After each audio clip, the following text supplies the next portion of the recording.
আসসালামু আলাইকুম ওয়া রাহমাতুল্লাহি ওয়া বারাকাতুহু। সম্মানিত ওয়া- সুধী, ওয়ালাইকুম আসসালাম। রুবেল যে মিয়া। যেখানে আমাদের ভিডিওটাই দেখছেন, এই যে আমার পাশে আছেন কৃষি অফিসার আমাদের মোহন, শ্রদ্ধেয় বড় ভাই মোহন ভাই। তো স্যার আজকে আপনাদের এই যে চাষবাস এবং সফলতার বিষয় নিয়ে কিছু পরামর্শ এবং কথা বলবে। আমরা ধৈর্য সহকারে যারা ভিডিওটি দেখতেছেন, ভিডিওটি একটু লাইক কমেন্ট শেয়ার দিবেন এবং আমাদের এই যে প্রজেক্টটা আর পানি বাড়ার কারণে আইসে দেখার জন্য স্যার কিছু পরামর্শ দিবে। আমি আর বেশি কথা বলতে চাই না। স্যার আজকে আপনাদের সামনে গুরুত্বপূর্ণ কিছু কথা বলবে। স্যার, শুরু করেন দর্শকদের উদ্দেশ্যে সালাম দিয়ে। আসসালামু আলাইকুম দর্শকবৃন্দ। আমি আজকে এসেছি গাজীপুরের জেলার শ্রীপুরের আওতাধীন চকপাড়া গ্রামে। এখানে রুবেল মিয়ার তত্ত্বাবধানে একটা কৃষি খামার তৈরি করা হয়েছে, লতি বাড়ি রাস 1। আপনারা ভিডিওতে দেখতে পাচ্ছেন বিশাল একটি ক্ষেত এখানে তৈরি করা হয়েছে। বাড়ি বাড়ি 1 জাতের লতি। এই এই লতি যদি আমরা এখানে যে লতির ক্ষেত ক্ষেত মালিককে আমরা যে চারা দিয়েছিলাম, সেই চারা লাগিয়ে ওনারা অনেক সফলতা অর্জন করেছেন। দর্শকবিন্দু, স্বপ্ন দেখা এবং সফলতা কিন্তু এক জিনিস নাই। স্বপ্নকে বাস্তবায়িত করতে হলে কঠোর পরিশ্রম করতে হয়। আপনি যদি পরিশ্রম না করেন তাহলে আপনি কোনো কিছুই করতে পারবেন না। আপনারা আমার পাশে দেখতে পাচ্ছেন বিশাল একটি ক্ষেত, 4.5 বিঘা 4.5 বিঘার একটা ক্ষেত, লতিরাজ বাড়ি 1।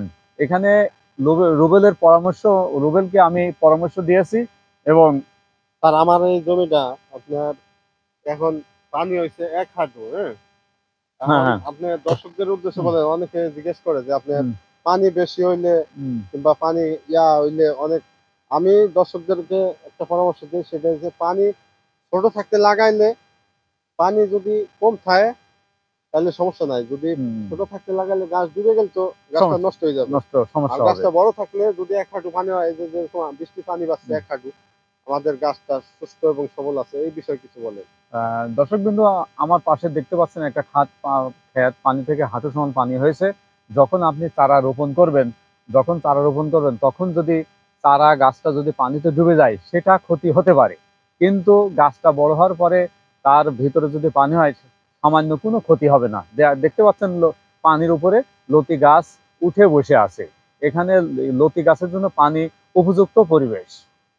এই যে যে মানে বৃষ্টি বাদল বন্যা হইলে আপনার এই যে যে ক্ষতিগ্রস্ত হয় না, শুধু একটাই ফসল আছে, এটা হচ্ছে লতি লতি কচু। লতি কচু লতি কচু, লতি পানি কচু। লতি কচু এই জায়গায় যদি লতি অন্য কচু সবজি আবাদ করা হয়তো তাহলে তো আমরা ক্ষতিগ্রস্ত হয়ে হ্যাঁ, যেতাম।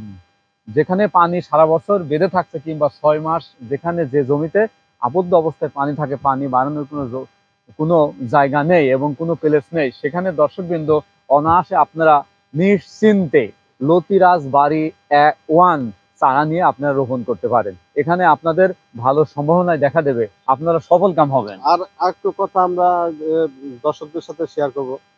যশোরের লতিরাজ বাড়ি পানি কচু 2 নামে যেটা পরিচিত, এই যে যে যশোরে কিছু দালাল চক্র আছে, এরা সাধারণ এই যে পাবলিককে যে ধোঁকা দেয়, এটা তো আপনি ফোনের মাধ্যমে বিভিন্ন জন আপনার কাছে পরামর্শ নেয়, বিভিন্ন জন আসতেছে, আপনার বিভিন্ন জন হুম, পরামর্শ নিতেছে। হুম। তো দর্শকদেরকে সতর্ক করণীয় উদ্দেশ্যমূলক পরামর্শ অনুযায়ী আপনি কি বলতে চান? দর্শকদের উদ্দেশ্যে কি মেসেজ দিতে চান? দর্শকবৃন্দ, আপনাদেরকে একটা মেসেজ আমি দিতে চাই, যেটা সত্য মেসেজ। এখানে মিথ্যার কোনো প্রশ্রয় আমরা নিই না। আমরা নাটোর এবং যশোরের যে বাড়ি কচু 1 দুই বলে যে দুই চারা বিক্রি ধরাইয়া দুই। করতেছেন, সেই 1 এর জায়গায় ওরা টু টু চারা ধরিয়ে দিচ্ছে। আপনারা এই প্রতারণার শিকার হবেন না। আপনারা আমাদের কাছে চারা নিয়ে দেখুন, আমরা আপনা আমরা আমরা আপনাদেরকে ঠকাবো না। আচ্ছা স্যার, এই যে যে বাংলাদেশ কৃষি গবেষণাগার, কৃষি ইনস্টিটিউট, কৃষি সম্প্রসারণ অধিদপ্তর এই জি, জি। জাতটা যে নির্ণয় করে যে বাইর করছে, হুম। যেটা আমাদের সরকারি নথিপত্র, ডকুমেন্ট, সার্টিফিকেট, প্রদর্শনী সবকিছু তারা দিছে আছে। নাটোর এবং যশোরে যারা লতি কচু চাষ করে, এরা তো আমাদের মতো কোনো ডকুমেন্ট তারা দেখাইতে পারে না। কোনো গ্রাহককে, কোনো চাষিকে, কোনো কৃষককে তো এই ডকুমেন্ট দেখাইতে পারে না।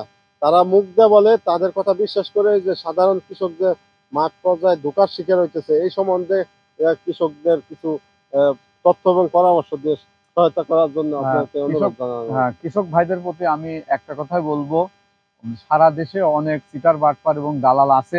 এই চারা লতিরাজ বাড়ি 1 বলে চারা বাড়ি লতিরাজ 2 ঢুকিয়ে দেয়। সেখানে কয়েকটা লতি বাড়ানোর পরে দেখবেন তো ওটা ফুল বেরিয়ে যায়। সেখানে আর লতি গাছ বেশি বড় হয় না, লত- গুট গুট হয় হ্যাঁ, লতি। লতি বেশি বড় হয় না, লতি এক বটকর হয়ে ওটা গাছ বাড়িয়ে যায়। এই চারা নিয়ে আপনারা প্রতারণার শিকার হবেন না। আমাদের সাথে যোগাযোগ করুন, রুবেলের নাম্বারে যোগাযোগ করুন, আমরা আপনাদেরকে ভালো চারা দিয়ে থাকবো এবং সারা দেশে দিচ্ছি।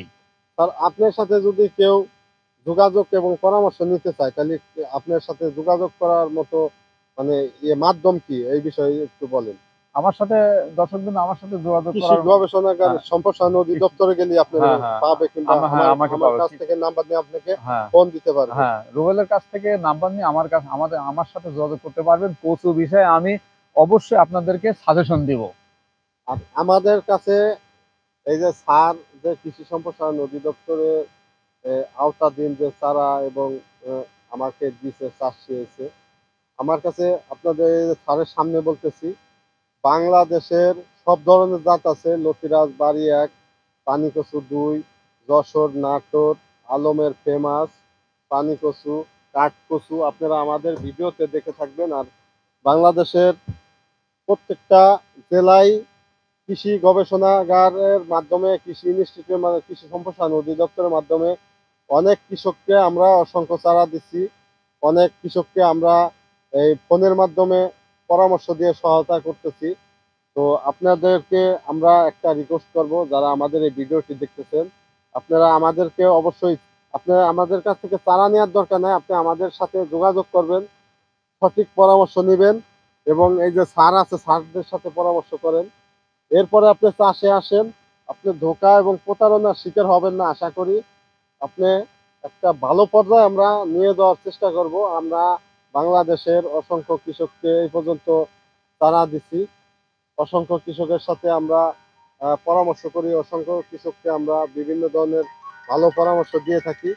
এজন্য আপনাদেরকে বলবো, আপনারা আমাদের কাছে সরাসরি হ্যাঁ, কি সবজি আনবো? পাও।